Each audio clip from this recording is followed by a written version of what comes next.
Selamat sore, saya akan memperkenalkan nama saya Jen Susantuka, kelas A semester 3, NIM 19030300021, Prodi Sosiologi. Dalam video singkat ini, saya akan mereview dari buku yang berjudul Penelitian di Dunia Nyata. Yang pertama, sifat teori. Sebuah teori telah didefinisikan sebagai seperangkat konstruk atau konsep, definisi, dan proposisi yang saling terkait yang menyajikan suatu sistematik. Misalnya, seseorang mungkin memiliki teori kegagalan bisnis. Faktor-faktor itu mungkin menjelaskan hal ini bisa jadi praktik manajemen yang buruk, hubungan perburuhan yang antagonis, pelatihan staf yang tidak memadai, atau kekurangannya investasi, kegagalan bisnis yang sebenarnya. Alasan induktif dan deduktif. Kami telah memeriksa secara singkat sifat dan kegunaan teori, tetapi dalam penelitian seharusnya kami dimulai dengan teori, atau haruskah teori itu sendiri dihasilkan dari penelitian. Baris paradigma umum menyelidikan yang mendukung pendekatan ilmiah yang terdiri penemuan induktif atau induksi dan bukti deduktif atau deduksi. Pemotongan dimulai dengan pandangan universal dari suatu situasi dan bekerja kembali ke hal-hal khusus atau sebaliknya. Proses deduktif. Pendekatan deduktif bergerak menuju pengujian hipotesis.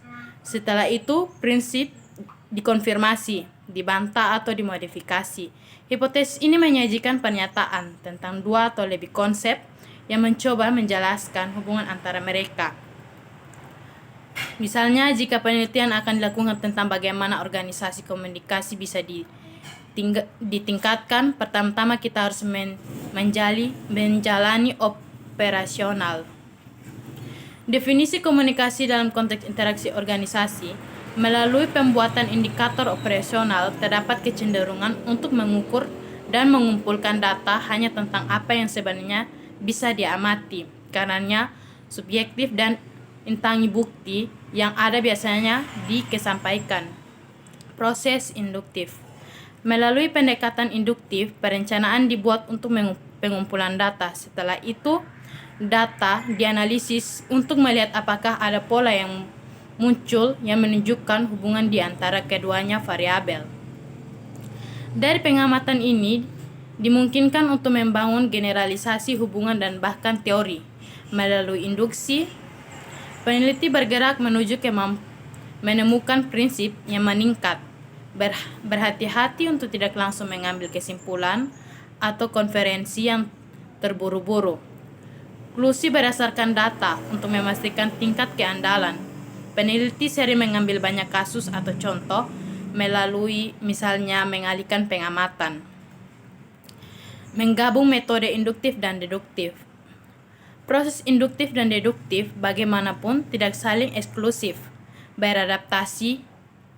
Untuk masalah modern, katakanlah seorang peneliti diminta untuk menyelidiki masalah ketidakhadiran staf, fakta, tingkat absensi dari waktu ke waktu, di departemen yang berbeda dan di seluruh tingkat staf.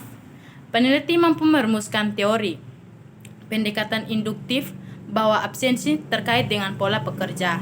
Bab 2, perspektif teoritis dan penelitian metodologi. Sifat teori dan hubungannya dengan praktek. Sekarang kita perlu menjelajahi berbagai teori yang sering bagi kita sebagai peneliti, dan bagaimana kita dapat memilih di antara mereka. Salah satu masalah di sini bukan hanya susunan teori kinerja yang membingungkan, spektrum dan metodologi, tetapi fakta bahwa terminologi diterapkan pada mereka seringkali tidak konsisten atau bahkan kontradiktif. Hubungan antara epistemologi, teoritis, perspektif, metodologi, dan metode penelitian. Terlepas dari kecenderungan alami bagi peneliti, dan terutama pemula peneliti, untuk memilih metode pengumpulan data dan melanjutkan pekerjaan, Pilihan metode akan dipengaruhi oleh metodologi penelitian yang dipilih.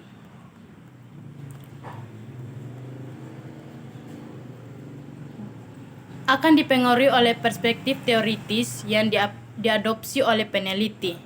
Dan pada gilirannya, dengan pendirian epistemologi peneliti, ontologi adalah studi tentang keberadaan, yaitu staf keberadaan, sifat keberadaan. Sedangkan ontologi mewujudkan pemahaman apa adanya. Epistemologi mencoba memahami apa itu, artinya mengetahui. Perspektif teoritis.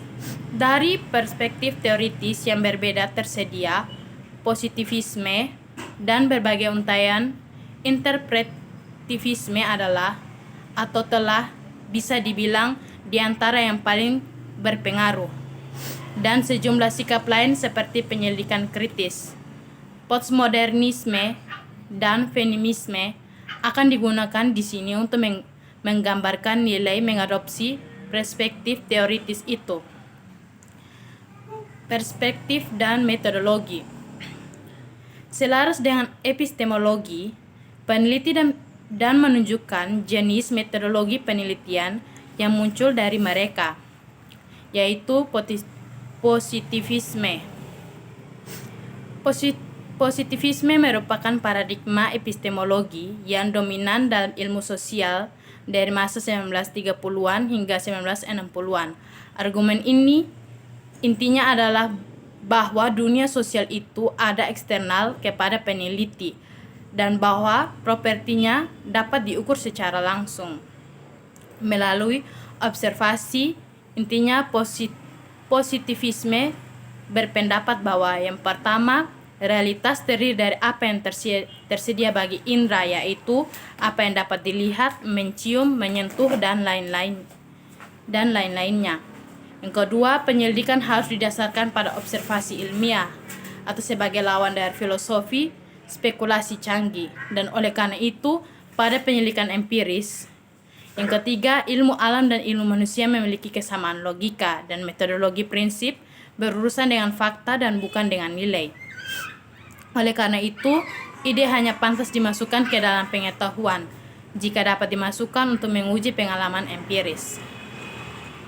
Kasus melawan positivisme. Dan ada juga prinsip dan perencanaan penelitian. Akan menunjukkan itu sebagai salah. Menurut Popper, teori tidak dapat dibuktikan menjadi benar, mereka hanya dapat dibuktikan salah. Oleh karena itu, dengan pendekatan deduktif, teori diuji melalui observasi yang mengarahkan ke pemalsuan dan discarding teori atau untuk penciptaan hukum yang belum dipalsukan.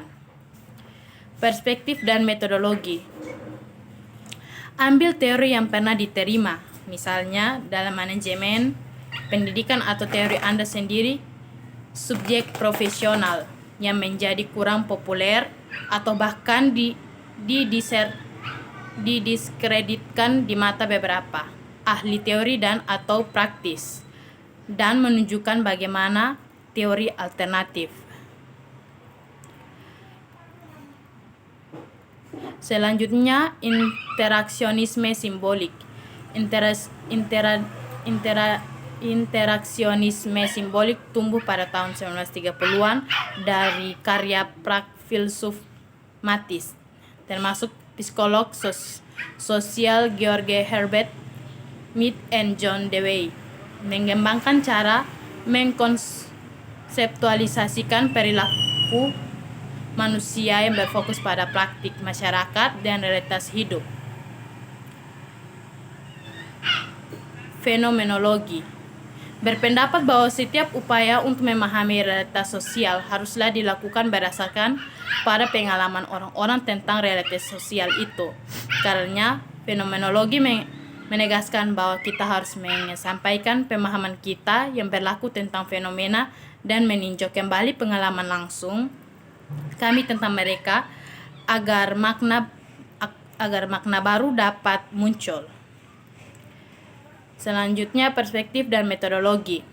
hampir secara eksklusif wawancara, sementara mode utama pengumpulan data ethnographition adalah observasi sebagai partisipan atau pengamatan luar yang terkadang dilengkapi dengan data wawancara untuk klarifikasi.